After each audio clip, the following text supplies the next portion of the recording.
बिचरा कहाँ लानु भएको हो भाइ घाँस घाँस कहाँ लानु भएको हो दिदा दिदीकोमा ला काका त अड्के त काका घाँस घाँस लिला बहिनी एक बिसन्चो छ कि हजुर अनि हामी यसो एक एक बारी घाँस हेल्प गरौँ भनेर सघाएको नि काकी घाँस लिएर आएको यहाँ हामी समितिबाट प्रशंसा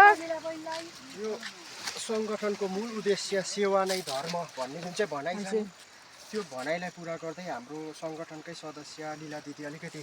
बिसन्चो भएर ओछ्यानमा हुनुहुन्छ अनि उहाँको गाईबस्तुहरू धेरै छन्, त्यही कारण चाहिँ अलिकति सेवा हुन्छ भनेर चाहिँ गाईलाई घाँस काटेर लिएर आउँदै गरेको। थ्याङ्क यू भिडियो गरिदिनु भएकोमा। काकी तपाईँको पनि साथसाथमा म पनि छु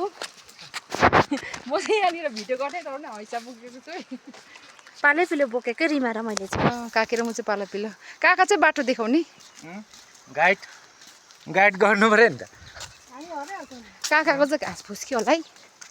काका अघि पर पुग्नु भएछ